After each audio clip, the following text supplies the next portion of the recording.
अखिलेश यादव के बाद जागा कांग्रेस का दलित प्रेम। चंद्रशेखर आजाद से पहले मनाई काशीराम जयंती। काशीराम से कांग्रेस को प्यार या दलित वोट पर है नजर। 4 मिनट में होगा कांग्रेस के दलित प्रेम का पोस्टमार्टम। किसी ने सोचा था कि कभी कांग्रेस भी मान्यवर काशीराम की जयंती मनाएगी, लेकिन आज देखिए ऐसा हुआ और राहुल गांधी ने अपने पूर्वजों को गलत ठहराया। ये नजारा अपने आप में कमाल है। उनके मंच से काशीराम साहब को भारत रत्न देने की मांग उठी, लेकिन सवाल ये है कि जब कांग्रेस की सरकार थी तब उन्हें भारत रत्न देने से किसने रोका था। तो सवाल ये भी उठता है कि क्या ये प्रेम चुनावी है। अगले 3 मिनट में हम सबूतों के साथ ये साबित कर देंगे और आपको समझा देंगे कि चंद्रशेखर आजाद जो कहते हैं उसे कांग्रेस ने कैसे सच साबित कर दिया है। लेकिन उससे पहले आप राहुल गांधी का ये बयान सुनिए, जिसमें उन्होंने कहा कि अगर काशीराम पंडित नेहरू के दौर में होते तो कांग्रेस के मुख्यमंत्री होते। फिर बोले कि हिंदुस्तान की राजनीति बदलने का वक्त आ गया है। हमारे सामने बहुत बड़ा मौका है कि हम अब हिंदुस्तान को बदलने की राजनीति करें। सिर्फ इलेक्शन जीतने वाले नहीं, मगर हिंदुस्तान की जो गरीब जनता है, जो दलित हैं, आदिवासी हैं, पिछड़ा वर्ग है, माइनॉरिटी है, गरीब जनरल कास्ट के लोग हैं, उनको हिंदुस्तान में के पावर स्ट्रक्चर में शामिल करने की राजनीति। राहुल गांधी की बात पहली नजर में तो बहुत अच्छी लगती है, लेकिन फिर मन में सवाल उठता है कि देश में सबसे ज्यादा वक्त तक आप ही की पार्टी की सरकार रही है, तो इनकी गरीबी के लिए जिम्मेदार कौन है। चंद्रशेखर आजाद जब कहते हैं कि अगर बाबा साहब ने वोट का अधिकार न दिया होता तो ये नेता किसी दलित को पूछते भी नहीं, तो वो ऐसे कार्यक्रमों को देखकर सही साबित होता है। क्यों?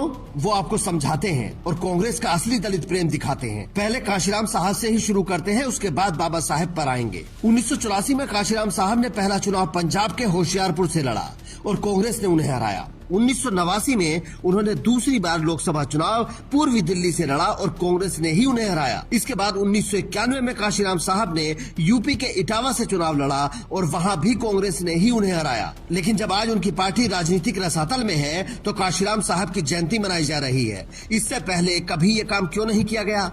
इसके अलावा जरा कांग्रेसियों के कार्यक्रम की कुर्सियों का रंग देखिए।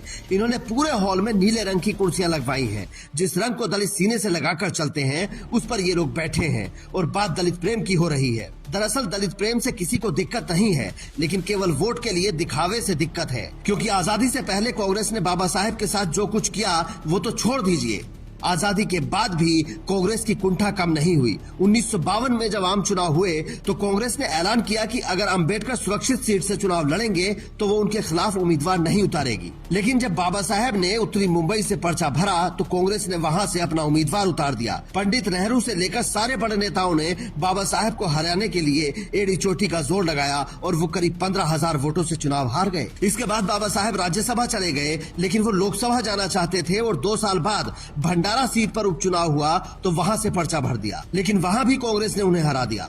इस हार से बाबा साहब इतना सदमे में थे कि पहले से कई बीमारियों से जूझ रहे अंबेडकर का स्वास्थ्य और ज्यादा खराब हो गया। इसके बाद वो ज्यादा दिन तक हमारे बीच नहीं रहे और 1956 में हमें छोड़कर चले गए। और आज उन्हीं कांग्रेसियों को दलितों पर प्रेम आ रहा है, क्योंकि चुनाव दर चुनाव मिली हार ने उन्हें ऐसा करने पर मजबूर किया है। जिस तरह से संविधान सभा में बाबा साहब को रखने के लिए मजबूर किया गया था, क्योंकि उनके जितना काबिल शायद उस वक्त भी कोई नहीं था। चंद्रशेखर आजाद अक्सर अपनी रैलियों में एक बात कहते हैं कि अगर बाबा साहब ने वोट का अधिकार न दिया होता तो कोई नेता दलित की चौखट पर कदम न रखता। इसलिए अपने वोट का इस्तेमाल बहुत सोच समझकर कीजिए। अब देखिए, एक तरफ अखिलेश यादव पीडीए का फॉर्मूला लेकर बैठे हैं और दूसरी तरफ राहुल गांधी काशीराम साहब की जयंती मना रहे हैं, वो भी 2 दिन पहले। तो समझिए ये प्रेम है या वोट की चाहत। और कमेंट में अपनी राय देकर स्टोरी को इतना शेयर कीजिए कि हर किसी के मोबाइल तक पहुंच जाए और हकीकत सबको पता लग जाए। Bureau report, Indian news.